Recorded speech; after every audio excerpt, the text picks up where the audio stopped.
ঘাটালের ৩৮ বছরের পুরনো প্রগতি বাজার ভাঙল কোর্টের নির্দেশে। আপনারা দেখছেন এসটিএসপি নিউজ বাংলা, আমি আপনাদের সঙ্গে স্বাগত। সূত্রের খবর, এই মুহূর্তে বড় খবর উঠে আসছে ঘাটাল থেকে। কোর্টের নির্দেশে ভেঙে সরিয়ে দেওয়া হল ঘাটালের প্রায় ৩৮ বছরের পুরনো প্রগতি বাজার।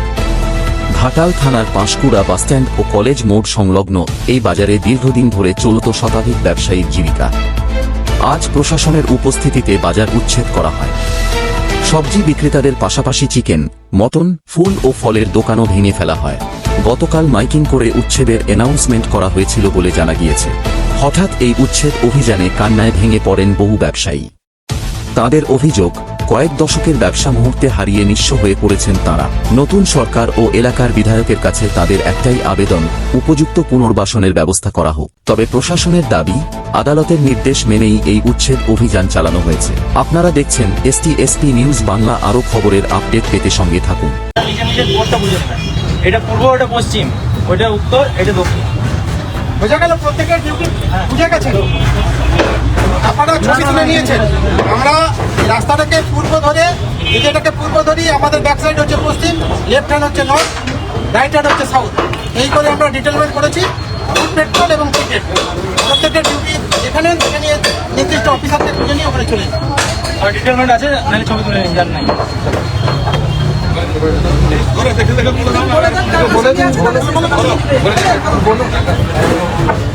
প্রথম হচ্ছে ইস্ট সাইড প্রগতি মার্কেট, ঠিক আছে? দুজন পাইনি, শুধু দুজন পাননি।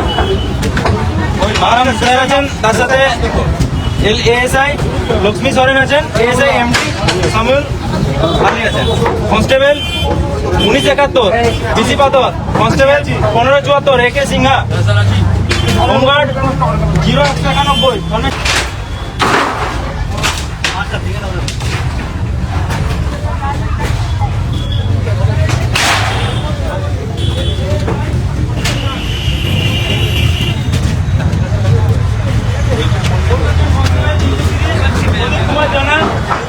কনস্টেবল 25 অখিল সিংহ, হোমগার্ড 0155, প্রসেনজিৎ মাহাতো, হোমগার্ড 14, রুদ্র মান্ডি এনবিএফ 1141, কৃষ্ণা পদ সিংহ, ঠিক আছে?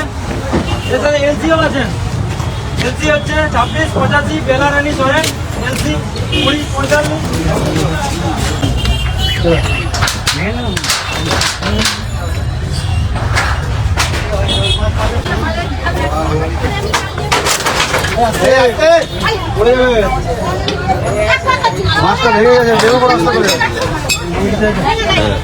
নোটিশ দেওয়ার পরে শুরু বলতে, এটার কেস অনেক দূরের। মানে 1956 সালে একর হয়ে যায়, টোটাল একর হয়ে যাওয়ার পর পিডব্লিউডি একর, মানে বিরোধ একর করে পিডব্লিউকে দেয়। পিডব্লিউর ওখান থেকে বিগত সরকার, বামফ্রন্ট সরকারের আমলে এখান থেকে 16 ডিসমিল জায়গা বিএলআর অফিস করার জন্য কাটা হয়। যখনই বিএলআর অফিস করার জন্য কাটা হয়, একটা মানে ধারা আছে হাইকোর্টের এতে, সেই ধারাতে যে দপ্তর একর করে, সেই দপ্তরে কাজে না লাগলে পুনরায় মালিকের জমি মালিককেই ফিরে দিতে হয়। সেই বেসে দত্তবাবু ভূপেন দত্ত সেই বেসে হাইকোর্টে ঢুকেছিল 96 সালে হাইকোর্টে ঢুকে উনি কেসটা করেছিল ওই বেসে। অ্যাকচুয়ালি ওনারও জায়গায় একর হয়ে গেছিল, কিন্তু ওই যে একটা আইন ছিল যে বিএলআরও দপ্তর অধিগ্রহণ করে পিডব্লিউকে দিয়েছিল টোটাল জায়গাটা, সেখান থেকে বিগত বাম সরকার 16 ডিসমিল জায়গা কেটে বিএলআর দপ্তরকে অফিস করার জন্য যখনই কেটেছিল, তখন কি হলো যে ওই ধারাটা ছিল যে দপ্তর অধিগ্রহণ করবে জায়গা, সেই দপ্তরের কাজে না লাগলে পুনরায় মালিককেই ফিরে দিতে হবে। এটা একটা আইন আছে। এবং 12 বছর কোনো জায়গা দপ্তর যদি কাজে না লাগাতে পারে, ফার্দার নোটিফিকেশন করতে হবে মালিককে, যার জায়গায় অ্যাকুইজিশন করা হয়েছিল। এই আইনটাও আছে। তো ওই আইনে উনি ঢুকে 96 সালে উনি কেস করেছেন। কেসের 300 পরিবার আছে টোটাল এই চত্বরের মধ্যে। কিছুই ভাবেনি। আমরা বিগত সরকারের আমল থেকেও আমরা লড়াই করে যাচ্ছি। আজকে আমাদের 83 সাল থেকে আমাদের বাজার এখানে চলছে, মোটামুটি 83 সাল থেকে বাজার আমরা লড়াই করছি। উনি যে কেস করেছে, কিন্তু আমরা এখানে বসে আছি 83 সাল থেকে। উনি কেসে ঢুকেছে 96 সালে, উনি ডিগ্রি পেয়েছে 17 সালে। তখন পর্যন্ত আমাদেরকে কিন্তু কিছুই জানায়নি। তা সেই জন্য আমরা বিগত বাম সরকারের কাছে দাবি রেখেছিলাম যে এত গরিব মানুষের, এই এতগুলো পরিবার বা এই 5টা ওয়ার্ড, 2-3টে অঞ্চলের মানুষ এই বাজারটার উপর নির্ভরশীল। তা আপনারা বিষয়টাকে ভেবে একটা পার্মানেন্ট কনস্ট্রাকশন করার ব্যবস্থা করুন। সরকারিভাবে যদি করুন। আপনারা নিচে বাজারটাকে রেখে দিয়ে উপরে 2 তলা 3 তলা 4 তলা 5 তলা 10 তলা অবধি করুন, আমাদের কোনো আপত্তি নেই। কারণ আমরা ভাঙতে রাস্তা চওড়া হতে আমরাও লড়াই করে আর পারি না। হ্যাঁ, আমাদের এই মানুষগুলোর জীবন শেষ হয়ে যাচ্ছে। এইটা আমরা বহুবার চেষ্টা করেছি বসার জন্য, এই আজ বসবো কাল বসবো করে করি বিগত সরকারও কাটিয়ে গেছে, আগের সরকার মানে দুখানা সরকারই চলে গেছে, কাটিয়ে গেছে। এই সরকার আসার পর কমিটির কিছু লোক আমাদের কাছে এসেছিল, আমরা গত সোমবার থেকে বাজারটা বন্ধ করে দেবো বলেছিলাম।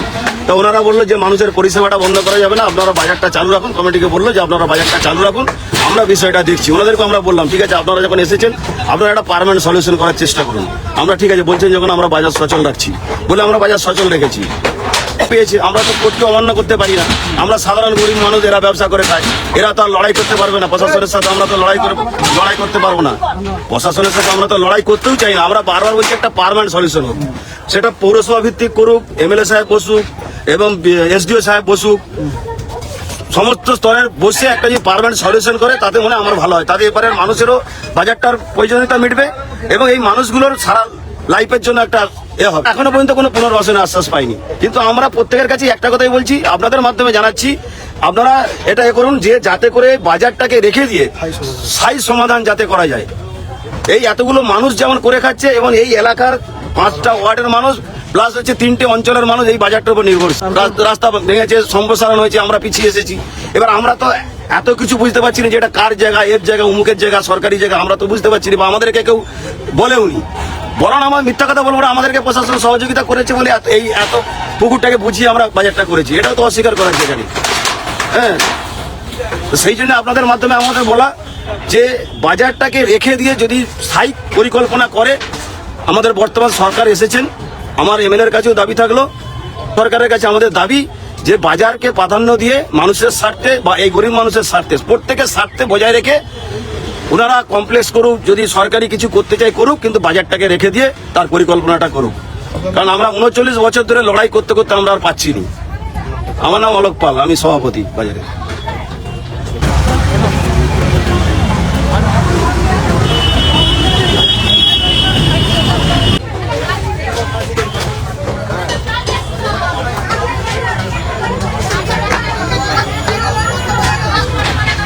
না না আমি ঘিরে রেখেছিলাম, ঠিক আছে। সবাই যখন রাস্তা যখন ভাঙা হয়েছিল প্রত্যেকে এখানে করেছিল, তো আমিও করেছিলাম। এসডিও কোর্টের আমি চিঠি পেয়েছি, চিঠি পাওয়ার পরে আমি খুলে নিয়েছি, ঠিক আছে।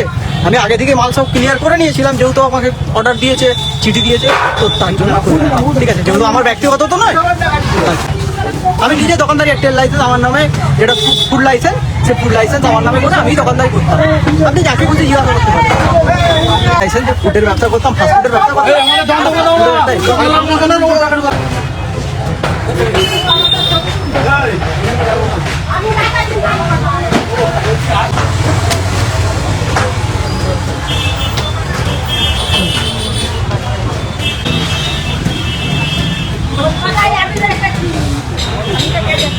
বাবুকে দিয়েছে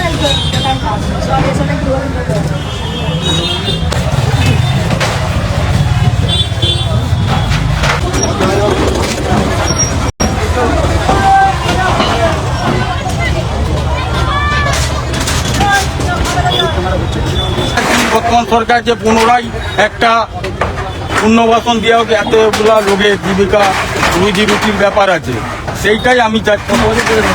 এখানে 38-39 চিকেন করছি, আমার দোকানে ধরুন 10 জন স্টাফ, তাকে লকডাউন দিয়ে কাজ দিয়ে রেখেছি, আমারটা কোনো